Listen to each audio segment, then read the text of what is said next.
one of Satan's greatest soldiers. This video goes out to all my homies with mommy issues. Let's roll up, y'all.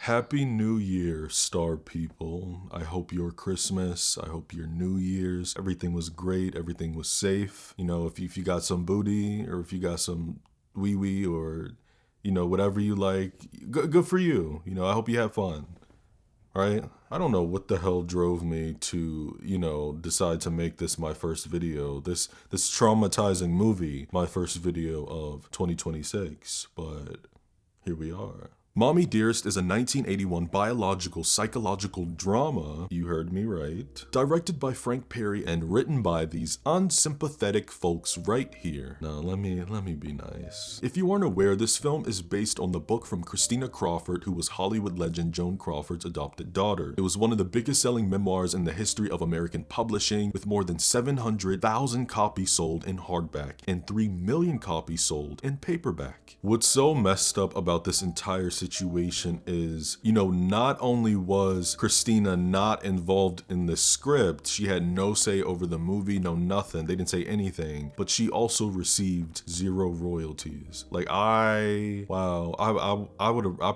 probably would have raised hell, I ain't gonna lie.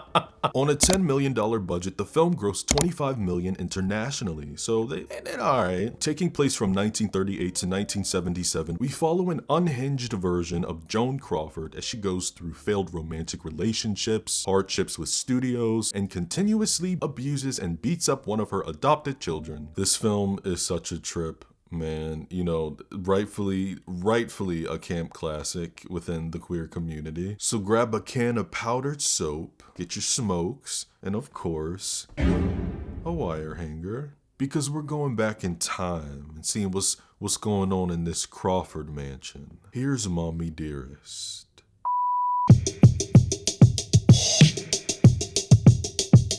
Barbara, please! Please, Barbara! The film opens on an alarm clock with a white gloved hand turning it off. Strike one, Miss Diva, because baby, why are we going to sleep with gloves on? Immediately, I didn't even feel like looking this up. You know, in my head canon is that, you know, maybe she applies like Vaseline to her hands and then she covers it, or some Jergens, you know, maybe she just locks in the moisture in her hands when she goes to sleep. I don't know. She grabs a ready-to-go jumbo-sized bowl of ice under the sink and pours this strange liquid inside, then cuts the sink on, washing her hands, scrubbing her arms, elbows, under her nails, and rinses her face with boiling water, immediately following that up with a handful of ice for her face. The OCD is real. Her shower is the size of a studio apartment. In her closet, she's got gowns lined up, shoes lined up. We've got so many copies of the same damn thing, but I mean, hey, you know, that's being rich. She puts on a full cream ensemble and hops in the whip so her driver can take her to set. And inside, she opens a script called Ice Follies of 1939. She's also signing photographs of herself. Busy woman, okay? And the whip arrives at Metro-Goldwyn-Mayer. Her makeup artist is waiting to give her a full beat before a PA knocks on the door. We're ready for you, Miss Crawford. Let's go. It's so crazy that Faye Dunaway had 3-hour makeup sessions, 4 o'clock in the morning, every day on set, to become Joan. And when I read that, I was like, it's not like she's wearing prosthetics. Like, why does it take 3 hours to do makeup? It take 3 hours to do eyebrows? Anyhow, although I joke about her OCD and, you know, her high maintenance, I can't say she's not a hardworking woman. Cause one evening she is on the floor scrubbing the foyer and doing it in heels, mind you. The real Christina Crawford said that Joan never did this, and instead she made her and her brother scrub the floors while she supervised. One of Joan's maids, Carol Ann, enters, telling her Helga's finished in the living room. So Joan starts walking through the entire room, touching surfaces, looking for dust, before asking Carol to help her move a plant pot where under sits a ring of dirt. She's like, Miss Helga, when you polish the floors, you have to move the tree. If you can't do something right, don't do it at all. She starts shaking the soap, speaking to Carol like, you see, you have to stay on top of these things every single minute. And that's when the doorbell rings. At the door, we meet Greg Savitt, who's actually based on Greg Botzer, a powerful Hollywood attorney attorney in the 40s and 50s. Joan tells Greg that he's early, but he says, I'm only an hour and a half early. Don't piss me off. And more than that, take them damn shoes off. I just cleaned that goddamn floor. They go upstairs to get freaky in the shower, and what's taking me out is the fact that Greg slams the shower door behind him, and because of that, you heavy-handed, it doesn't even close all the way. Joan's out doing charity work, giving a bunch of po children gifts at these Catholic schools. But my thing is, we're doing all of this in front of these cameras, snapping pictures. Like, I hate performative-ass generosity. I do. The little girl she's currently taking pics with puts a little gleam in her eye, and during a walk down the beach with Greg, Joan starts telling him about what's missing in her life. A hit movie. I'm sorry, I had to laugh. Greg's like, Slim, what the fuck is you complaining for? You have everything you want. But Joan wants a baby, and Greg tells her that she's too vain to be pregnant. Ouch. Her system has failed her, and Miss Crawfish has tried 7 times to have kids, but she lost them all, so she's gonna adopt one. But Greg warns her that no agency would allow it. Like I said, Greg is a famous Hollywood lawyer. Attorney. He messes with the law, right? So Joan naturally hollers at him to bend the law. Like, that's not how it works. Greg points out that she's an actress who's been divorced twice, and adoption agencies are brutal. Besides, a baby needs a father. And Joan is like, right, a father. Well, I never had a father. My mother changed husbands faster than she changed the bed sheets. She's like, bitch, I went through these hard times. I can be the mama and the daddy. Shoot. What did she say? She was like, I know how to teach a kid to be tough. Turns out Greggy was right because she is denied. Joan lives alone and there's no other family member in the home. Suitable. Here she go. She's like, don't you dare judge me. What you're doing is denying one of your children the opportunity to live a wonderful and advantaged life, before she storms out the room. Joan does get what she wants though. Gregory did indeed bend that law over and go to Pound Town. Joan's first child arrives for delivery. A girl who she names Christina, and says she'll give her all the things that she never had. But at what cost? We jump a few years, get used to time jumping, where Joan is on the merry-go-round with Tina, and she asks if she's having a happy birthday. This is the best party I ever had. I love you, Mommie Dearest. I love you, Tina, darling. Oh, and Joan loved motherhood so much that she ordered a second one. Christopher, talking about I want to adopt every unwanted child in the world because no kid should be unwanted, then poses for the cameras. Girl, please. They're literally taking pictures of her opening these gifts, and she is directing Tina on how to pose. Then she tells her to run down and collect all the children so she can open up presents for real. Later on, Tina unboxes a baby doll that she graciously says she loves. And when Joan asks if that's her favorite gift, it is. Joan's like, okay, then that's the one you can keep. Oh. Tomorrow they'll take the rest to the orphans who don't have anything and write thank you notes. Tina's face is killing me. Joan's about to start fussing about the wrapping paper being on the floor until Greg comes in and hands Tina a gift, a bracelet. The only reason that Christina was able to keep both the doll and the bracelet is because Greg said that he put so much thought into it. Tina's diving and practicing her swimming while Joan is hollering how she's gotta push off more with her weight, demanding Tina try again. Poor thing. Greg is like, Joan, she's had enough. Even when Tina is like, I'm tired, mommy. Twitter. Toxic. Greg tells this heifer she's only a kid, and Joan is like, so was I. Only a kid. And I learned early. Life goes by too damn fast. You gotta know how to compete and win. I don't want her growing up a spoiled Hollywood brat just because she's Crawford's daughter. I agree with her not wanting Christina to be a spoiled little girl, but like, this girl is swimming. She's not doing this professional. She's just having fun, and you tripping. Joan points out that her and Greg rarely have any nice days like this anymore, and he ignores her, getting up saying that he's got an appointment. So she's like, of course. They call, you run. She's basically mad at him because she's been reading a script that she likes and the studio hasn't offered it to her yet. And we all know how much Joan loves when Greg bends the law and takes it to Pound Town. But he tells Joan straight up that the script is Mayor's business, and he never tells a man he respects how to run his business. When Greg leaves, Joan has a race with Tina. Carol Ann counts off, and although she gave Tina a head start, Joan beats her. They do a second round, and Tina gets an even bigger head start, but Joan still beats her. Joan is like, you lost again. And Tina says, it's not fair, cause you're bigger than me. It's not fair to win twice. But nobody ever said life was fair, Tina. Right. Joan is like, I'm bigger and I'm faster. I will always beat you. Acting like Matilda's father. I'm smart, you're dumb. I'm big, you're little. I'm right, you're wrong. And there's nothing you can do about it. Then I'm not gonna play with you anymore. Ever! Oh Lord, she gonna kill this little girl. This is the first time we see Joan flip the switch on Tina, and she tells this little girl, "Don't you ever use that tone with me. You done lost your damn mind? I'm not one of your little friends." Then tells her to march her butt upstairs to her room and stay there till told to come out. No, I won't. Oh, Tina. Joan snatches her up, smacks her ass, but she's still objecting. So Joan drags her in the sauna, locking her in, and says she can come out after apologizing. One morning, Joan is doing the most ridiculous jog I have ever seen. Like, girl, why are you running like that? Carol Ann is driving beside her because I guess she needs someone to bitch to. Joan's still upset about Mayor treating her like dirt, and she's the biggest female star that he's got, and he's burying her alive. But he's not gonna win because Joan will survive.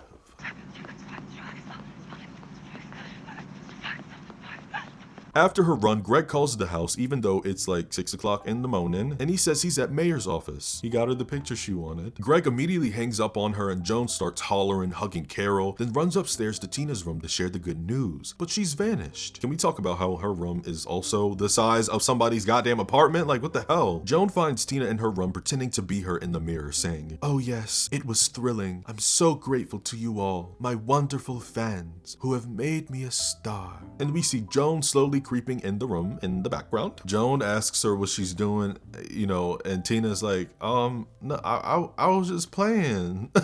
But of course, Joan's insecure, her insecure ass, she thinks that this child is making fun of her when I think a child mimicking you is like, that's clearly like a form of admiring you and looking up to you. Come on now. Joan snatches the scarf off of her and Tina's like, "Sis, I was just play acting, just how you're always doing." Joan snatches the rubber bead out her head and Tina starts apologizing, crying because of the setting lotion that she had in her hair. Oh boy. This woman goes to the absolute extreme. And that is not the first time you're gonna hear me say that. Joan takes out a pair of scissors and chops this child's hair off. Tina's like, "Mommy, I look awful." Joan says, "Of course you do. You're always rummaging through my drawers trying to find a way to make people look at you. Why are you always looking at yourself in the mirror?"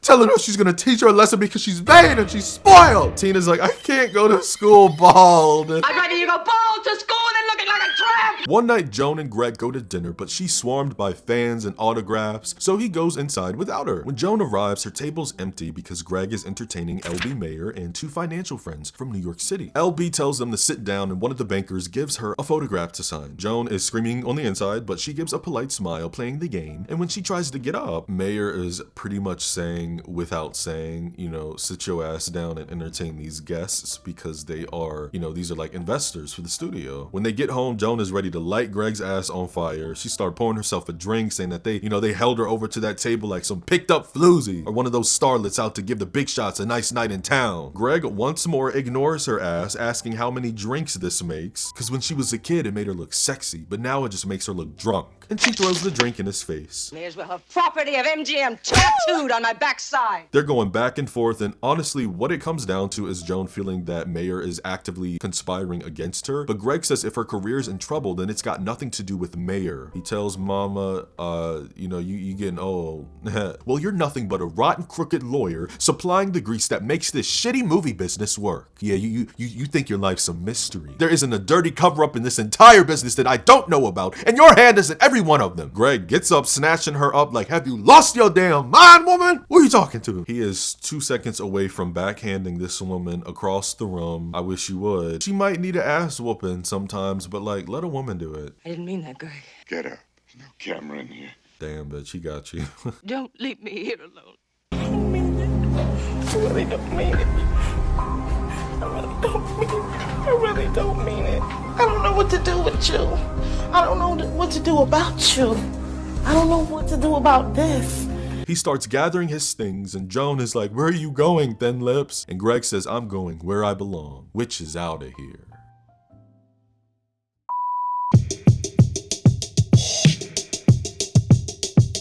Barbara, please. Please, Barbara. We have another time jump because while Tina and Christopher are playing in the background, Chris has clearly grown up, yet Tina has stayed the same age in the last 2 age jumps we have seen her. They're in the garden playing and Joan rushes to the window screaming at them to shut the f*** up! Going out into the hall, yelling at Carol Ann to order Tina to bring up her coffee. Lord, she got this little girl carrying this bed tray up them stairs. When Tina comes in, she apologizes, but what good has that ever done, right? Joan explains again how today was very important to her and orders Tina to go to her room until she comes for her. You were very, very bad to wake Mommy up like that. Very naughty. We learn through Tina's dialogue to her babies that Joan is seeing Mr. Mayor today. She calls her churn selfish and thoughtless, and how they must learn to think about other people. Look at Joan watching her at the door. Yeah, she's projecting exactly what you be putting on to her. The hell? After Tina takes a swim, her baby dolls are no longer in her room. When she goes in Jones saying that someone stole her babies, Mommy Devil is like, well, that's good, darling, because they were thoughtless, selfish, spoiled children, and now they won't wake you up when you need your rest. She is so mean. I also love the way... It's something that bothers me. Like, a lot of these scenes go on way too long, but when I say that, I mean like the tail end of it will sit on Faye Dunaway's face when she's reacting to something, but this is probably my most favorite out of all of them. She's applying this cream on her elbow, and she's like...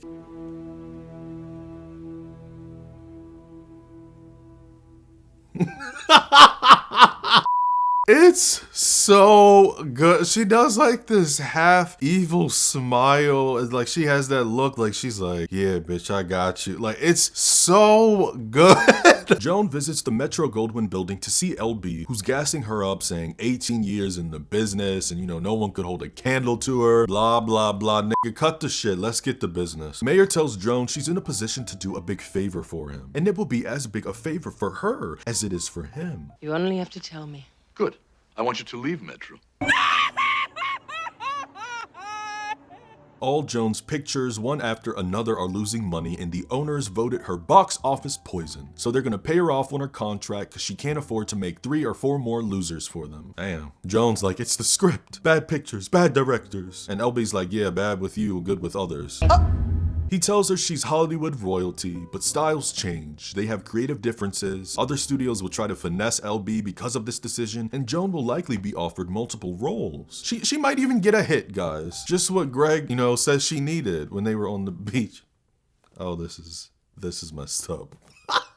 It's the way that Joan breaks down crying, and this Joker does not give a fuck. Joan says she'll have her maid and studio people clear out her bungalow. It's done, Joan. They've packed your things. They're loading your car. Oh. Joan shakes his hand and asks him to walk her to her car, but LB just stands there with a straight face. Gangsta. Oh Lord. She's like, Hollywood royalty, huh? Box office poison! Carol Ann comes in the kids' room, waking them because Joan wants them in the rose garden. And oh my God, Christopher had to be buckled in the damn bed. What the hell? Joan's got cuts on her face and she's like, oh, good, I want some help. I want all of these branches cleared out of here now. She asks Tina to get the wheelbarrow and rakes, but she takes too long, and Joan's got a better idea. Tina!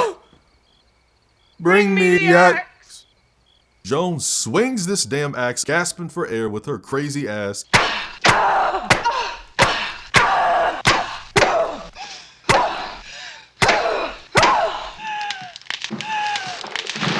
And knocks down her main tree. One night, Joan's practicing lines with Carol, and she's telling her to say the lines with more emotion so she can get it right. And she gets a little too into the scene because she actually smacks Carol in the face, for real.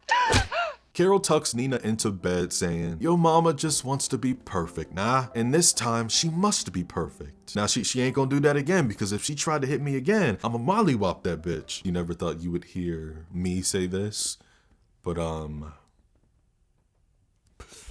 they're making Joan do a screen test. You know what that is? I'm not sure they want you. And we all know how shameful that is for her. So, one afternoon during supper, Joan is giving Tina the evil eye because... You haven't touched your lunch.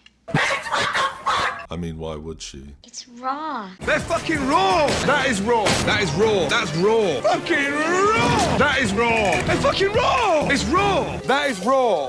Joan's like, no, it's rare. But Tina Snow don't give a damn, dropping her fork, and Joan is like, little girl, the doctor said it was good for you, and meat loses its vitamins if it's overcooked. I've had my vitamins this morning.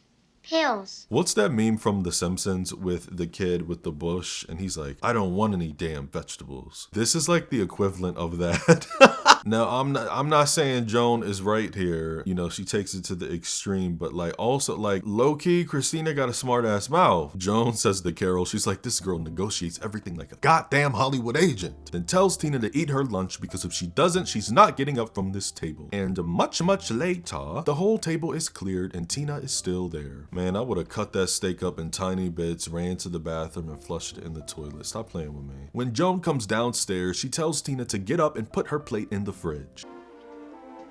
Now, since you want to be cute, take it out, put it back on the table, and try again. Don't be slamming my damn fridge. Joan tells this gremlin she's going out this evening and Tina will have dinner in her room alone and eat everything on her plate. After dark, Joan returns with this shimmering gown and buckles Christopher to bed. Can't believe I have to say that. That is a wild buckle this child to bed. And when she checks Tina, that steak still hasn't been eaten, looking like the insides of a zombie. I just cannot with this woman's level of pettiness. The next morning, while everyone is eating breakfast, this bitch gives Tina the same plate from the night before. Not only was the steak cooked rare, you know, red juice flowing out, but she sat at that table for a few hours after everybody was done eating. And on top of that, the plate was in Christina's room while Joan was out, and when she got back, it was in her room. So it's been sitting out for like hours and hours, and you're still trying to make this girl eat it. Now, just by the look of Joan's next gown in the following scene, ooh, Lord, here. Oh, here we go. Looking like a goddamn demon. This is the most famous in the scene. We know what's about to go down. Joan comes into the kids' room, observing, probably to see if it's clean or not, and she starts moving things in the closet when she ends up saying,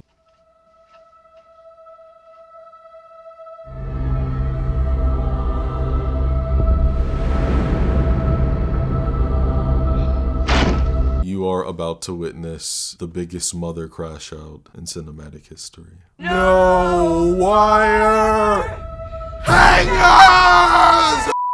What's a wire hanger doing in here when I told you no wire hangers ever? Faye Dunaway mentions in her autobiography that she screamed herself hoarse while filming this scene and she had to call Frank Sinatra, who then gave her pointers on how to get her voice back into shape. Joan screaming, throwing clothes around the room like, I buy my daughter all these beautiful dresses and she's got the nerve to put them on a wire hanger, treating them like some dish rag. She does mention that the dresses are like $300. This is taking place sometime during like 1950, sometime in the early 50s, and you know, $300 around that time was somewhere around like 3,000. Like, oh, we keep making the wrong people rich. Like, why would you spend that on a dress on a child who is growing? You know, I don't know. She's like, let's just see how many wire hangers are in here. Throwing shit around in the middle of the room and Tina's screaming, please, mommy. The child doesn't even have that many clothes in the closet. Like, calm down. It was probably that one wire.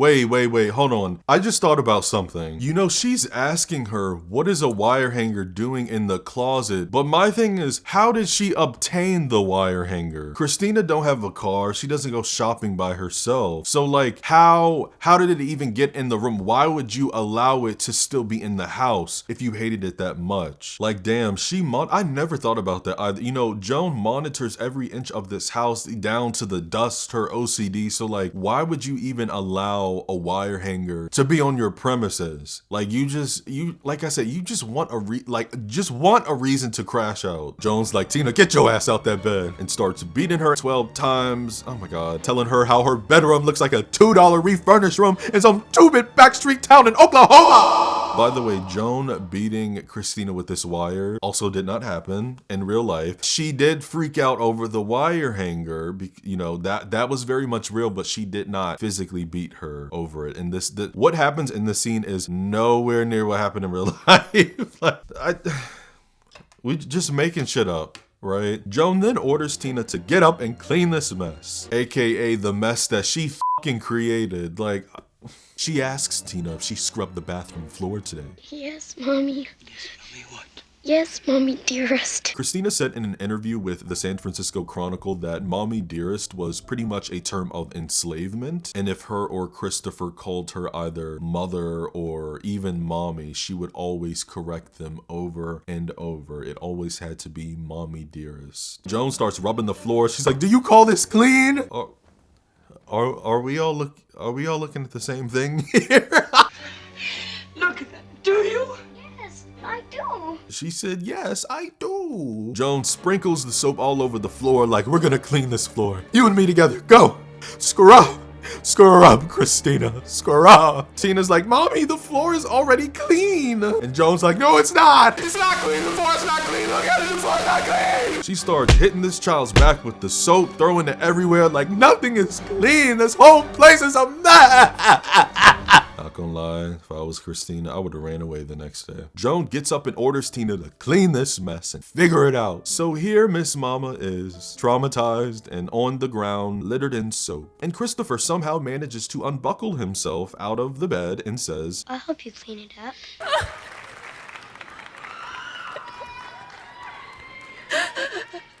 Oh my God. okay, my heart melted a little bit. So cute, so cute. This is what siblings are for, okay? Siblings are there to stick together. And Christina's like, no, go back to bed. Strap yourself in. I'm not even being funny. She like, strap yourself in is crazy. No, go back. Strap yourself in. Jesus Christ. Another very underrated moment in this film. Like, because I'm so sorry. This event is so traumatized. It's not even funny, but I'm like, girl, why is this little child looking around this room, exhaling like she got 10 late bills, just lost her job, single mother of 3. She's like, Jesus Christ. Oh my, I mean, they had my girl stressed, not stressed. She was stressed out. Here, Kurt, you need something. You need one. You need some smokes. That's what you need.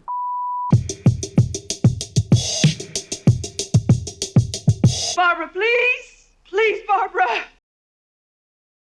The nerve of Joan to do all this and then Christmas Day throw these mics in these children's faces on live radio and tell them to sit with their back straight and act like everything is peachy is sick! Like, you are going to hell. The interviewer asks Tina if they get a lot of presents and Tina gives the most media-trained answer saying, oh yes, we do. We get tons of gifts from Joan's fans, but we donate them all. Look at Joan side-eyeing her smiling like, you better say every single syllable I told you to. The interviewer then asks Joan what they'll do after she leaves, and she's like, well, me and the children gonna sit around and watch the Christmas tree lights and later welcome some of the kids' friends to help us sing some Christmas carols. Tell another lie. Just the devil wearing a red ensemble. If I was Tina, as soon as the mics cut off and the men left, I would have went upstairs and rolled up. Another evening, Tina welcomes a man named Ted Gelber in, letting him know that mommy's not ready yet. Anyway, G-Money, will it be scotch with ice tonight? Not this damn child being a bartender pouring this grown-ass man an alcoholic drink. Ted tells her go easy on the scotch, but she damn near fills the bitch up. Tina says she fixes all her uncle's drinks like this. And Teddy leans forward saying, I am not your uncle. Joan is in the mirror being a freak monster upstairs, stretching her legs to see if they look right, checking the check engine light, caressing her feet, and Tina brings the guests up to her room. I mean, damn, Tina might as well be the maid, right? Honestly, I don't blame Tina pouring herself a drink. Shit, I need one talking about this film. Okay, let me stop. She's actually bringing up the drink for Joan. I would have poisoned it. Tina walks in on these hooligans and when leaving has a stare off with Joan. In the next scene, Joan's driving with Tina and the passenger who's on the verge of an anxiety attack saying, whatever it is I did, I won't do it again. She's dropping our girl off at boarding school, y'all. I know you see me standing here. Come on, Zoe 101. Shoot, that's a vacation to me. We meet a woman named Miss Chadwick. After Joan leaves, Miss Chadwick says everything is gonna be fine because she understands. I understand. Understand.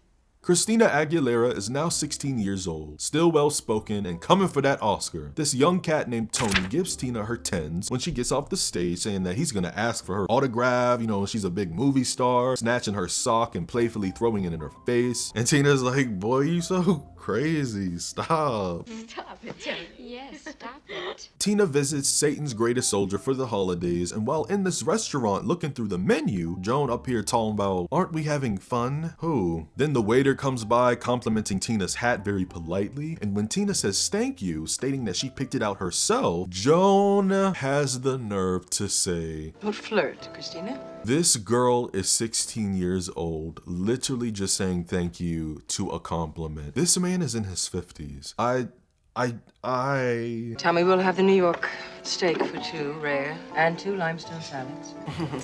Perhaps not. The fuck, I could order for myself. Tommy, let me come here. I wanna get the cowboy burger with the Cajun fries and no, leave the jalapenos off. I don't do that. And put some extra pickles on that motherfucker for me.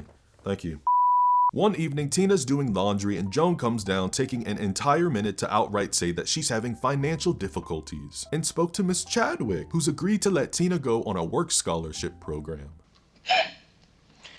Oh, please. She's crying because there's more. Joan lost her contract at Warner Bros. Oh, look at karma coming to bite you back in the ass. At your big old age, you should have stocks, investments, treasuries, deeds, bonds, IRAs. Come on now, you ain't doing it right, man. Joan says she doesn't have anybody, no contract, no studio, no money. She's like, oh, Tina, I don't know what I'm gonna do. I would have looked her dead in the face and said, well, then I guess you gotta figure it out, huh? Tina comes up at nightfall to say goodnight, and this woman is slumped passed out. Baby's got a drinking problem, so Tina grabs Carol, and shortly after turning around, sees a bunch of shopping bags full of dresses and shoes. Apparently she bought all these clothes 2 days ago and they delivered this afternoon. But you ain't got no money, right? When they pick Joan up, she calls Carol a lousy substitute for someone who should care about her. Yeah, and that's right when I would have dropped her drunk ass on the ground. One afternoon, Tina runs into Tony, who offers Tina to take a ride on him. I mean, you know, like stop, I'm talking about the horse. But she works all day, so Tony says, how about tonight? The kids are experimenting, laying in the grass, kissing that night when, ooh, we see Vera, who was the girl that was sitting between them in the theater class. And she's like, swell, this is really swell. I'm going to tell how I am. I am going to tell. What are you, 10 years old? Be serious. Of course, Joan is going off because in her words, Tina has humiliated her and she's ashamed to be her mother. They were literally just kissing in private. Like, you act like, damn. I mean, you act like Christina was walking around with a crop top, booty shorts, and some 6-inch heels around the campus. Then she starts yelling at Miss Chadwick saying, how could she let this happen? And this Tony boy should be expelled. Miss Chadwick says exactly what the audience is thinking, that Joan is overreacting because this was completely innocent. This is just a little crush. But Joan grabs Tina saying that they're gone for good. On the drive back home, Joan pulls out this big ass flask, but too bad for her, it's empty. There's a liquor store to the right. Oh, this is one of my favorite lines coming up. I will never stop quoting this. Should have known you know where to find the boys and the booze. When they get home and park, Joan tells Tina a woman named Barbara Bennett is here from New York doing a cover story on Joan for Red Book. And this is very important to her. She doesn't want any trouble from ex-Tina. Barbara is typing on the typewriter, excited when she sees how big Tina has grown. She sees how put together Tina is, like, oh, they must be teaching you some manners at Chadwick. And Joan says that's not all they've been teaching her. When Barbara asks Tina, how does she like school? She got expelled. That's a lie. Oh, it's about to go down, y'all. It's about to go down. Joan tells Tina she wants to talk to her in the other room, slamming down her purse, asking why she deliberately defies her. Y'all, I've ran out of things to say. You know, why? You talking about somebody embarrassed? You sitting up in here lying in front of my face talking about I got expelled. What? Because you did get expelled. That is a lie. I don't care how old she was. On me, this old bitch would have got a beat down. Yeah. Joan is like, you love it. You love to make me hit you, said every abusive parent ever. Barbara runs in the room because of the commotion, and we get my favorite line in the film. Barbara, please, Barbara. Joan screams that Tina deliberately embarrassed her in front of a reporter after she told her how important this was. This scene has way too many gems. After Tina asks why Joan adopted her, Faye turns around like, what? Why did you adopt me, bitch? I wanted a child, someone to love. Don't you act for me. Maybe I did it for a little extra publicity. And there it is. Joan's like, I don't know what to do with you. I don't ask much from you, girl. And prepare yourself for one of the best moments in the film. Why can't you give me the respect that I'm entitled to? Why can't you treat me the way I would be treated by any stranger on the street? Because I am not one of your fans!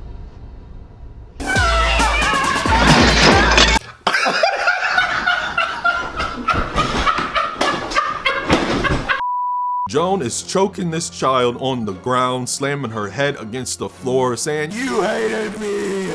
You never loved me!" It is taking Carol, Ann, and Barbara a little too long for me. She's like choking her for like a full minute. Tina sent to a convent school so that she could see the error of her ways. Fuck this shit! Joan has requested the strictest discipline for her, and there will be no privileges. She can't leave the school, and there will be no telephone calls in or out. No visitors, no mail. I would never talk to that bitch again. Oh me, swear to God. I wouldn't go to the funeral, nothing. Time has passed. It's 1955, and we see Joan has gotten married to a man named Alfred Steele, who is the CEO of Pepsi Cola. I wonder if Joan's kitty tastes like it. Let's ask Lana.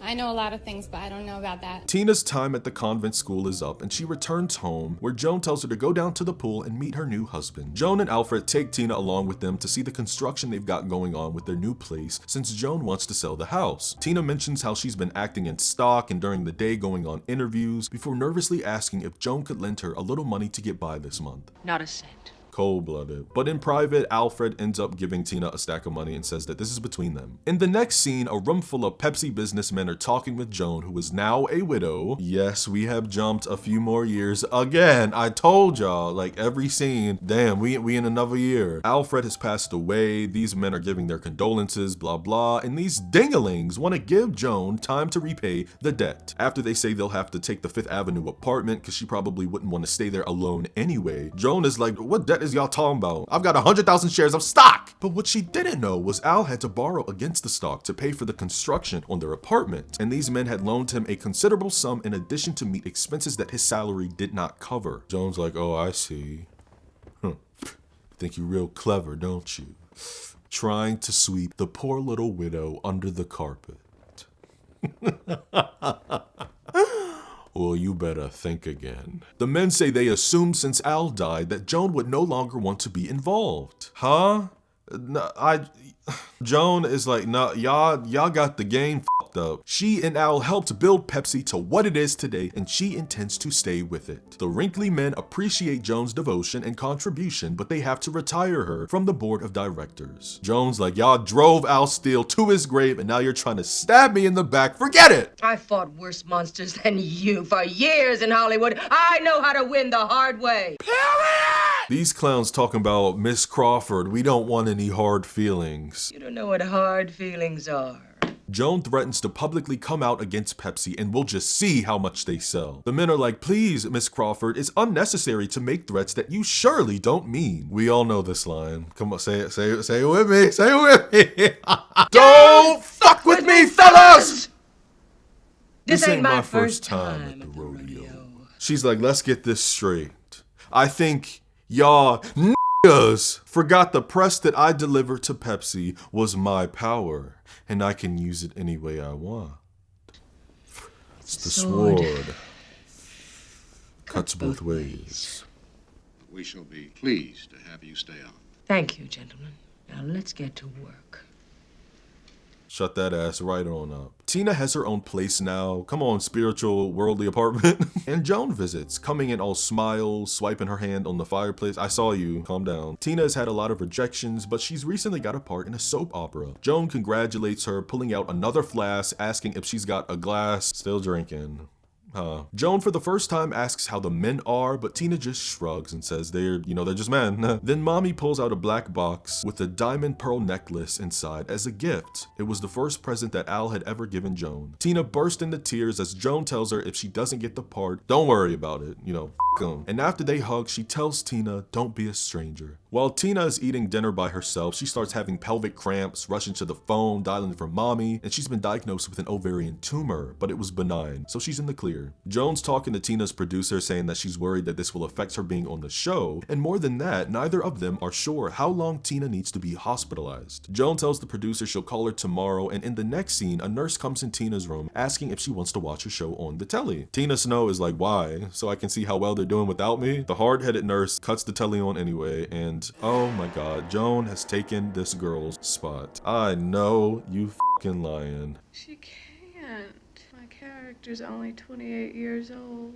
While watching this show, Joan is so obviously performing horrible and she keeps freezing. Poor baby needs the cue cards. The director yells cut and Tina's producer asks what's going on. Joan's like, I'm just nervous as hell. Man, give me a drink. Give me a drink and I'll be alright. And the cue cards are too damn low. Tell them to bring them up higher. Tina is out the hospital and packing to move when the buzzer sounds off and it's Carol Ann, who's got clothes in her hand that Joan picked out for her. We cut to a televised ceremony happening where Joan is getting an achievement award while laid up in the bed in front of the telly, mattress on the floor, the off-access picture, random jugs, tissue, she's going through it. Tina accepts Joan's award for her, congratulating her and looking into the camera saying, I love you, Mommie Dearest. And right after this, we see Tina viewing her body. And I'm not gonna lie, I'm low-key waiting for her to like jump up.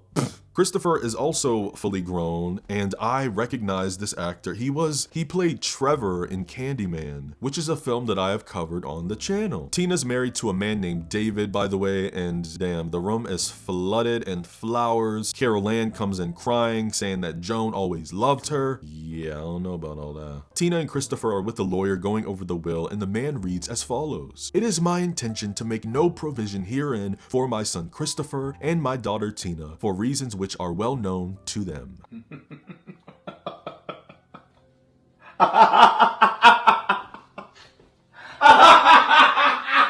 Christopher is like, what reasons? And Tina does exactly what I would have did and just starts laughing, saying, Jesus Christ. Christopher says, as usual, Joan has the last word. And Tina side-eyes him, saying, does she?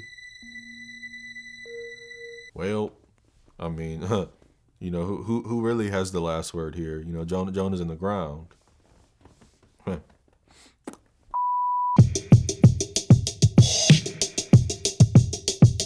Barbara, please! Please, Barbara!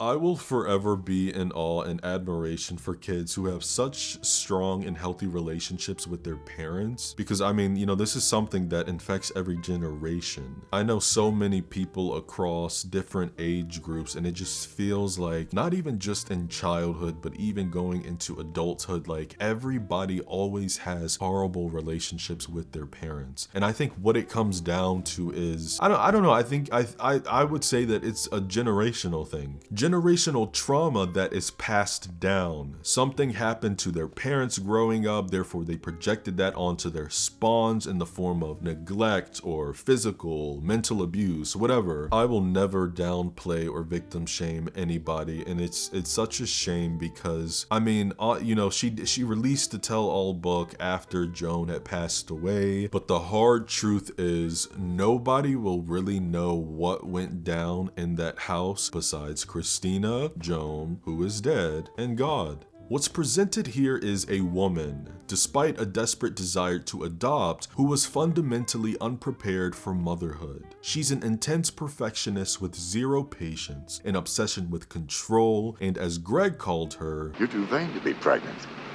Joan tried to mold Christina into a perfect extension of herself, a false glamorous image, and she punished this girl for showing any independent will or individuality. The main issue with this film is that we are following an unsympathetic character. And yeah, I'm aware that, you know, this is based on a true story, but Christina even said herself that, you know, they took it to the extreme. I firmly believe that every actor who, you know, picks a role, they want to play a character that has nuance and layer. You know, that's dependent on whether how much screen time you have or what the director decides to do with the character, how they drive the performance, So even if you have a villain or a horrible character, at the end of the day, it is an actor's job to find some sort of sympathy in playing them. At the very least, convey it to the audience. And that's hard to do with this movie because of how unhinged Faye portrays her, but she was directed that way from Frank Perry. It makes me think of Showgirls with Elizabeth Berkley. Paul Verhoeven told Elizabeth to exaggerate every line, every movement. Now that's a film that was supposed to be this serious, controversial, hard-hitting portrait of Las Vegas showgirls, and it ended up becoming a raunchy camp classic. I've also done a video on it and went into depth about it. So order your brown rice with vegetables and watch it after this one. Where are you from?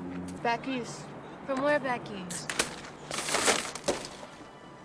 Different places. The entire performance of Joan from Faye adds an interesting layer to the lore because according to Retanya Alda, who plays Carol Ann, all the crew could not stand Faye Dunaway. She was rude to everyone and she had an attitude. Retanya says everyone was on pins and needles when she worked and everyone relaxed when she didn't. I wish Faye had learned from Joan, end quote. Just like Elizabeth Berkley in Showgirls to some extent, Faye playing Joan put an axe and this heavy stain on Faye's reputation. Joan Crawford's arch nemesis, Betty Davis, worked with Faye 5 years before this film came out on a project called The Disappearance of Amy from 1976, where she played Faye's mother. And in 1988, Betty Davis went on The Tonight Show with Johnny Carson and, tore her ass a new one is being polite. So who's one of the worst people you know in Hollywood? That I worked with? Or that you wouldn't want to work with again? If you don't have to comment on that. $1 million,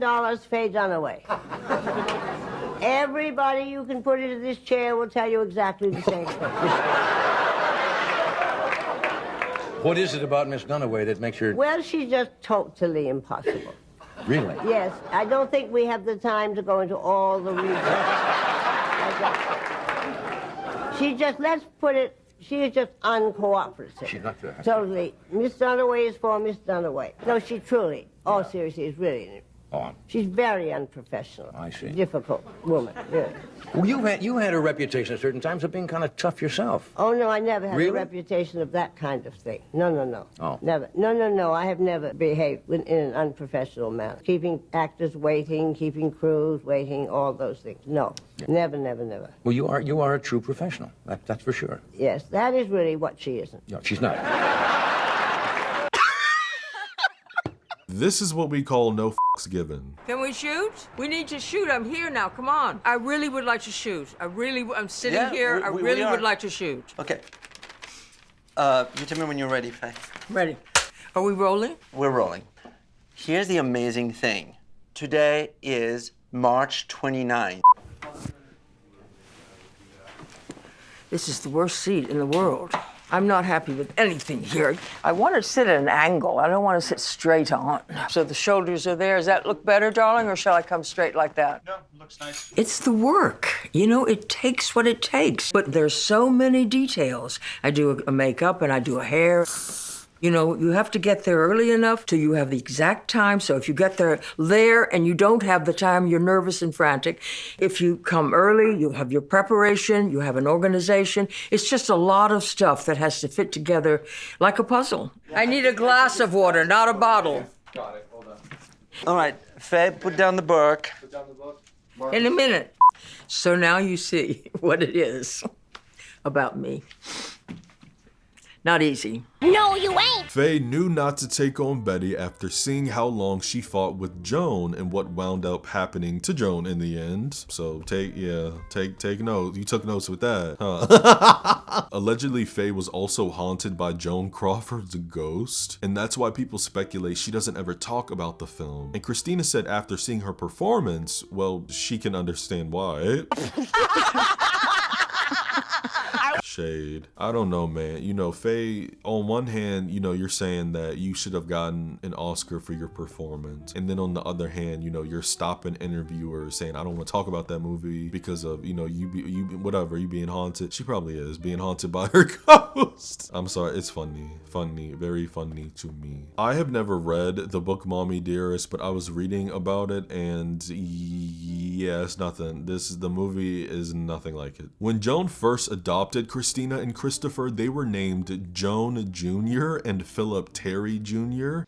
The boy was named after the adoptive father at the time, and I mean, Christina's name, you know, her first name is self-explanatory. Like, of course, Joan would name this child right after her. Anyway, after Joan's third marriage fell apart, she renamed them. Another event that happened was when Christina had a favorite dress until she provoked her mother into shredding it. Joan then made Christina wear the dress for a week simply to humiliate her. And one of the major ones was when Joan attacked Christina because she thought Christina was making a pass at her husband, Alfred Steele. Like I said, this is a child, and you think that this child is flirting with these middle-aged, Tina also brought up how when she was 15 years old, she was so depressed from the trauma from Joan that she tried to end her life while at boarding school by overdosing on pills. And Joan never contacted her or addressed the situation afterwards. Now, the character of Carol Ann is a compilation of Joan's lifetime secretaries and nannies. And wild enough, Britannia kept a journal during filming Mommie Dearest and later published it as a tell-all book called The Mommie Dearest Diary, where she alleges that the director Frank Perry repeatedly told the makeup team to make her appear plainer and less attractive because he feared that Faye would have had her fired if she was pretty. Faye was so insecure that homegirl insisted on controlling the camera blocking to almost always face her, and some say in many scenes that show female characters, it's always from the behind, at a side profile, or out of focus, except for Faye. Britannia actually met Joan Crawford years earlier when Britannia was a photo double for Mia Farrow in Rosemary's Baby, and Britannia was gagged that Joan Crawford had went out the way to introduce herself to her on set. Faye Dunaway also has her own autobiography, and she revealed that in Mommie Dearest, like one of the very first scenes that they filmed didn't even make it into the movie. And it's when her and Christina like make a campfire on the beach, and like Joan has this very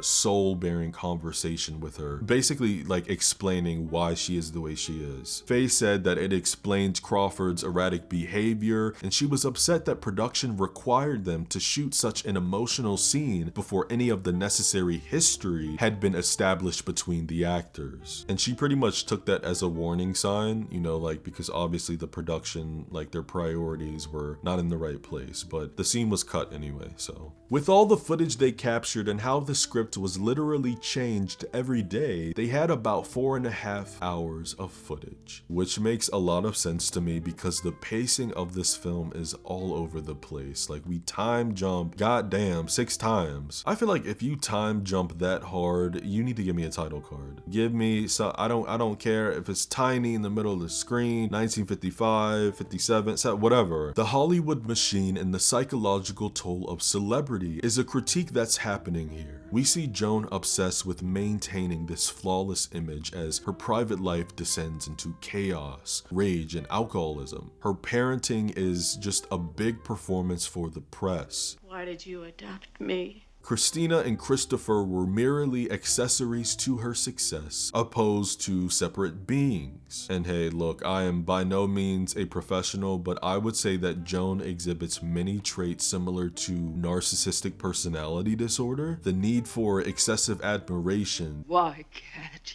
you give me the respect that I'm entitled to? The grandiose sense of self-importance, the lack of empathy, how she blows up on people when she feels challenged and criticized. Gender roles are another huge topic that's played with. Joan struggled to get accepted for adoption because she was a single working mother who was divorced multiple times. But she said she could be the mother and father. There's insight we come across with the pressures placed on women in 20th century Hollywood. Joan Joan fought hard to succeed in a male-dominated studio system in addition with the Pepsi executives, so in a way, her controlling and excessive behavior could in part be some manifestation of the power that she had to claw for in her professional life, which she then applies to her domestic one. A month after the film was released to bad reviews, audiences flocked to see the picture armed with Ajax and wire hangers to actively participate with the film. Does it remind you of something?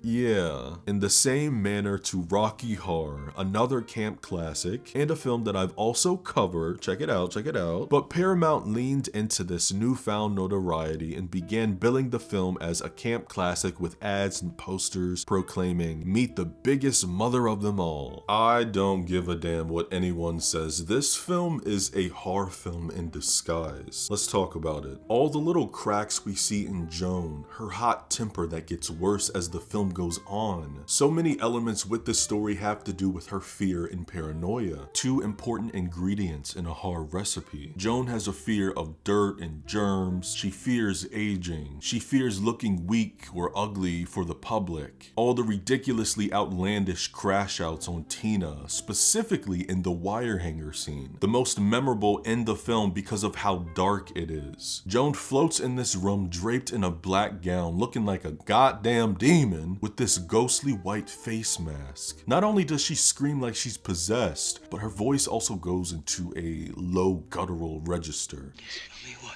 The scene where Joan rips the garden apart can be looked at through the lens of horror as well. Tina! Bring me the axe! That woman is not in the headspace to be holding an axe. Like if any of those kids or Carol said the wrong thing, she could have chopped them up right there. When Christina sees Joan on the television as her stand-in replacement. Now on a first watch, it comes off like a bad dream, a nightmare, until we, the audience, cut to the set and see that no, this is actually happening. Not only did Christina grow up living with this narcissist who abused the out of her, but she's now stealing her roles. The Crawford Mansion, while I suppose one would say glamorous, is huge, white, and soulless. This is not a home. Nothing about this place feels welcoming and hearty. This is an asylum. This is not the environment for children. Both Christina and Christopher have to walk on eggshells through their childhood. And while Christopher didn't get it as hard as Tina, him being buckled down in that bed, I'm sorry, that has to be some type of abuse. I mean, like, bro, what if he has to get up and potty? Like, he's just gonna pee in the bed. It fully makes sense to me why Tina would grow up and want to be an actress. Now, I know it's obvious, but for the sake of not sounding like those TikTok bozos, I'm gonna make it clear, I do not claim to be skilled in therapy or psychiatry, okay? I'm just a boy, okay? But if this boy knows anything, I know that there is a window in our youth that can really make or break the foundation of our lifetime. Your environment and how you are treated, especially at home, anywhere in the, I'd say 3 to 8 year old range, that section where impulse control is developing and we have to start managing big emotions, social emotional learning. This is major. Kids are like sponges. They soak up what's put before them, what happens to them, what they hear, and not having the proper tools to process or manage these evil and toxic older figures can birth mental illness. Now going back, I bring this up because while Joan is an actress and that is definitely the main influence for Tina here, there is this darker theory with people who desire to be an actor. And another disclaimer, I'm not saying this goes for everyone who wants to be or is an actor, but this has been a topic for years. Acting is a way to process trauma for a lot of people. There's an escapism there, a desire to disappear and embody another person, leaving your problems behind. Could this slip into narcissistic traits? Self-esteem and insecurity will drive you to some horrible places, man. And that hunt, that search for validation and attention, I see coming from the lack of acceptance or feelings of insecurity during these informative years. Christina's been residing in Idaho for a few decades and is currently 86 years old. She's been working on a stage musical production of Mommie Dearest. Hey look, profit off your trauma, I know that's right. But she's also continued her work in human rights and child abuse prevention reinvention, finding her own nonprofit. Good for her. A lot of the ideas I just threw at you are me speaking in terms of this film, okay? We are discussing the film, not the ins and outs of this tell-all book or, you know, saying what's real, what's not. And with what I just told you about where Tina is now, it's evident that she made it out on the other side, which is incredible. This feature is but another example of unintentional camp. The version of Joan Crawford we see written in the script is a sensationalized rendition. To be honest, she deserved better than that. A film about the horrors of child abuse was remarketed and adopted by the gay community as a camp classic. And why is that? The outcasts and queer people are drawn to characters that are seen as other. We use humor as a cloak to laugh at these horrors we all go through, to not let it keep us contained in a state of depression. It's a coping strategy for such uncomfortable subject matters. My heart goes out to everyone who fell at the hands of any toxic, verbal, mental, or physically abusive guardians. It disgusts me, you know, what not only kids go through, but also orphan and foster kids. Mommie Dearest is going to remain a camp classic for more decades to come. And while we laugh at the absurdity, it's also a reminder to storytellers and artists how not to do an autobiography. For the love of Shaka Khan, can we stop making films based on books and completely changing the narrative? What's your take on 1981's Mommie Dearest? Comment down below your favorite quote. And you gotta pick one. There's too many to pick from. I don't want no excuses. If you like this video, give me a thumbs up. It helps me out a lot. If you're new here, subscribe. I would love to have you. It would be my pleasure. And turn on that bell notification so you don't miss a new video. Happy New Year, my friends. I hope this year you take care of your mind, take care of your body, take care of your spirit, and don't let me catch any wire hangers in y'all closet. I literally got this shit from my roommate. I only do wood hangers. Fuck out of here.